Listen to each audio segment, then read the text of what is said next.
here. She's cleaning up all the interior because she insisted on it. You know how I am, I would have just left it. So it's a good thing.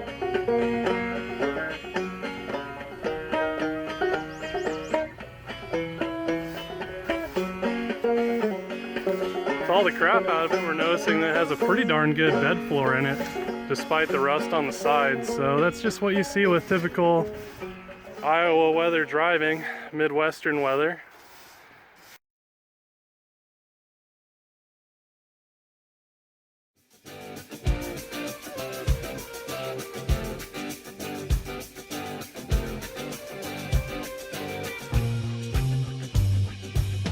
Alright, so getting all of our carburetor bolts loose here, we're going to go ahead and get our Holly off and get our initial throttle blade setting into it, and then an initial mixture screw setting. And we really want to start out from that point. When I drove it home, it ran pretty bad, I guess, when we first started up, and I adjusted it on the road without a vacuum gauge or anything. But now that we're home, we're going to set it up right. So I'm going to get this off. We need to be able to see our transfer slots under the carb to get our throttle blade setting right, and then we'll just go from there. So jump in, and the throat's pretty dirty too. Be nice to just clean it out overall, put a new fuel filter on, and just give it a good once over. Alright, so getting all of our carburetor bolts loose here, we're going to go ahead and get our Holly off and get our initial throttle blade setting into it, and then an initial mixture screw setting. And we really want to start out from that point. When I drove it home, it ran pretty bad, I guess, when we first started up, and I adjusted it on the road without a vacuum gauge or anything. But now that we're home, we're going to set it up right. So I'm going to get this off. We need to be able to see our transfer slots under the carb to get our throttle blade setting right, and then we'll just go from there. So jump in, and the throat's pretty dirty too. Be nice to just clean it out overall, put a new fuel filter on, and just give it a good once over. All right. And off she comes. Pretty new Holly unit for sure. Alright, so getting a look at our carburetor here. This is just how it was when I just pulled it off. I haven't adjusted anything yet. My assistant just got me some of these caps that we need. But initially here, and this is after I adjusted things and kind of closed the throttle down and just fumbled with the timing a little bit. You can see the transfer slots are extremely exposed.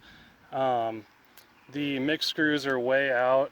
But another thing I always like to point out when we can, when the scenario presents itself, I guess, is these rubber caps that Holly sends with everything, and it usually comes on all carburetors that you get. You always want to switch these out for these, I guess they're not a rubberized, they're more of a nylon type plug, but they don't seem to dry up and crack out. So it seemed like it had a huge vacuum leak when I was driving it home. And right here we can see that that plug to manifold vacuum is entirely exposed, and that probably accounts for that issue. So it ran pretty decent, but I'm assuming after we make our adjustments here, she's going to run pretty good. So let me turn a few screws on this guy, and then we'll check back and kind of explain what I did. And this is how I set up all of my carburetors on all of my vehicles here. Alright, we got all of our adjustments in here. Now keep in mind when you do these, you want to fully open up the choke. As you see here, it's fully open. We're not on the choke cam at all, holding our throttle open, which would give us a false reading. So looking down at our transfer slots, you can see that there's just about a square, if not just a slight bit more of a square showing on those. That's a great starting point, and generally for stock engines like this guy here, that's going to be okay. Now what I like to do with my idle mixture screws is go till they're all the way seated. Of course you don't want to go you know, like crazy gorilla tight down on those, because you can strip those out very easily, but just till they're seated, and then I back them out 2 turns. And the reason I go 2 turns is obviously that's going to run a little rich, but then you know that you're just going to lean it up as you go forward. So I think this carburetor is ready to go back on. Obviously we need to get the timing set up again. It was set up for manifold vacuum, but I'm going to run this guy on ported vacuum.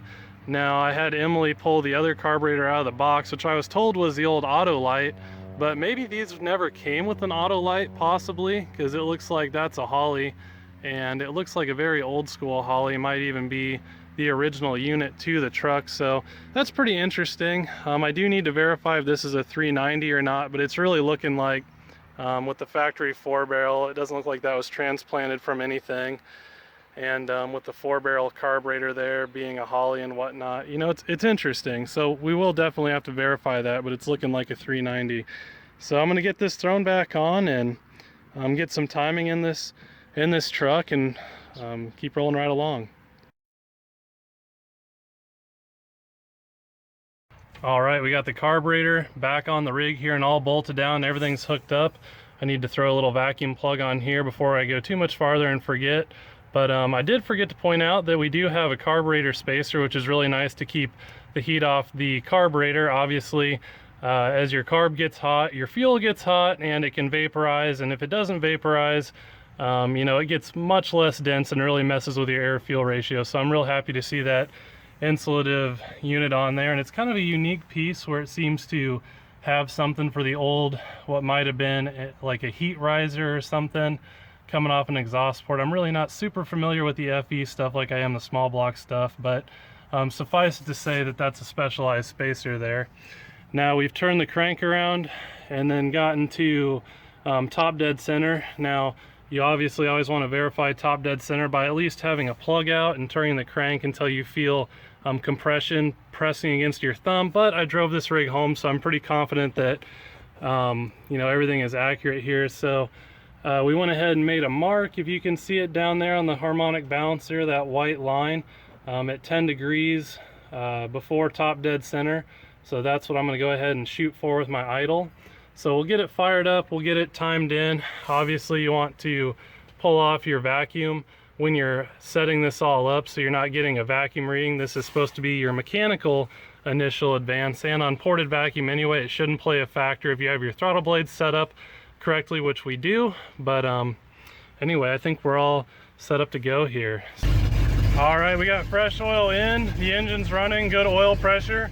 It's running a little rough right now, as obviously we got it set up a little rich. We want it to come up to operating temperature here before we go ahead and adjust it. Remember, we had that choke locked out, so that's going to add an interesting piece here until we're up to operating temperature. But once we're there, we're going to go ahead and adjust it and set our ignition timing. So once the temp comes up, we get a wrench on it.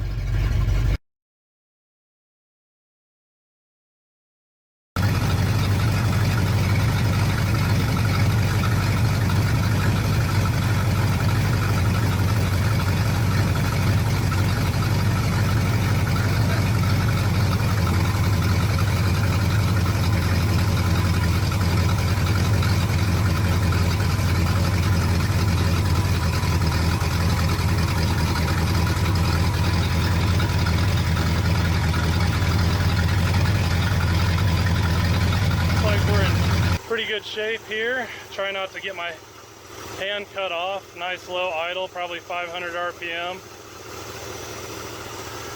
There we go. There's our nickel test. Nice, smooth, balanced engine. Can't argue with that. Just barely hanging on, but she's sitting there. Obviously you can see that's a completely normal nickel. No magnets, no nothing. So, pretty sweet.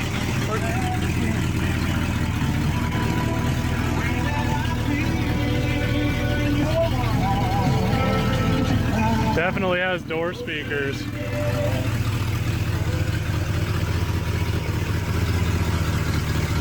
What a dork. All right, got that plugged back there. Got our accelerator pump where it's supposed to be.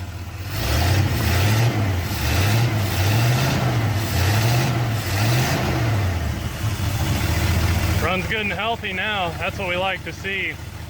So I'm going to go ahead and verify that our plug wires are in the right orientation, and later on I really should pull the valve covers. These FEs are notorious for push rod issues and stuff, so I want to make sure all that's square, but it doesn't look like we're blowing any oil out the thing. With our 1040 in it and up to operating temperature, we're idling at about 50 psi, so that's good.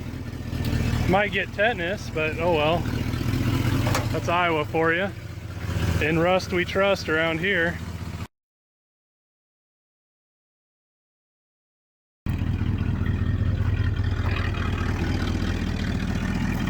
Some exhaust leaks, it's fine. See if you you're gonna give me all the pressure. No, it should be pretty easy. So just throw it in first and let her go. Just put it over in first. So I'm not quite tall enough yet, huh? Well, we can glue some blocks on the bottom of your feet. Should give you some driving shoes. Now you shouldn't have pressed gas at all. Woo. Look at that, isn't that ridiculous? I feel ashamed. I've never driven anything with a granny low before. Yeah, I've moved some people further. We have to get out and actually do it. It's on the side. It's the same as mine, which I assume so. You want to stop it and do that? Might as well. Oh, okay. So, do I just brake? Yep. Well, you got to push the clutch in, of course. Brake. And then take it out of gear, probably. All right. There we go. All right, we're good. Oh, man. The short person special this time. You shut it.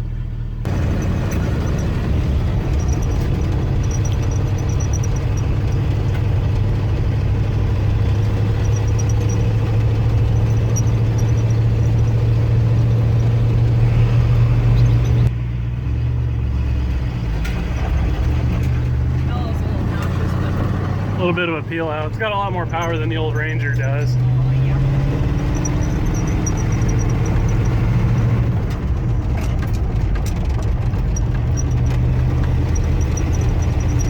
Traction's your friend. Should I like do this one of these numbers? No, because it's all, yep, just stay in the gas though. Didn't plan on that today. Just stay in the center because I think there's still gravel down low. Welcome to Iowa flooding. Had our fair share of that.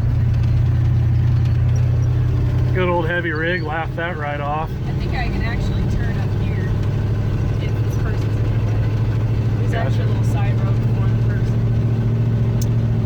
Yeah, that looks like a cop too, so we probably don't want to encounter them. I'm not even kidding. That looks like a cop. Well, we got past that maybe. Didn't say that yet. Yeah, no kidding, right? Can you believe that that's got to be that cop that flew around us when we were I've never seen a cop out here ever. when we were heading out of town? I'm having terrible luck with cops lately. Oh, he was nice. He didn't do anything. No. He would have pulled us over by now, I would guess. Yeah, maybe.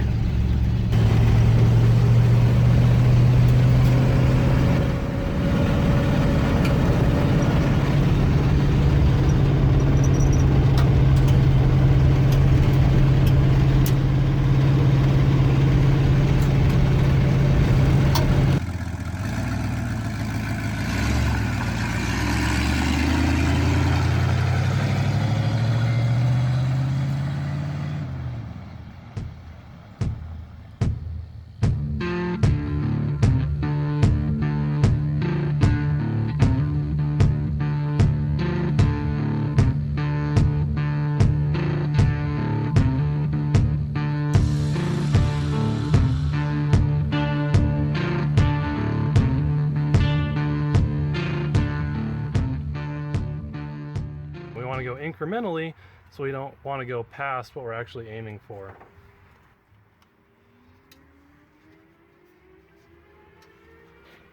We're not on the compression stroke. Engagement and the clutch transition is really nice and smooth, so I'm going to go ahead and jam this down and it'll be good to go. But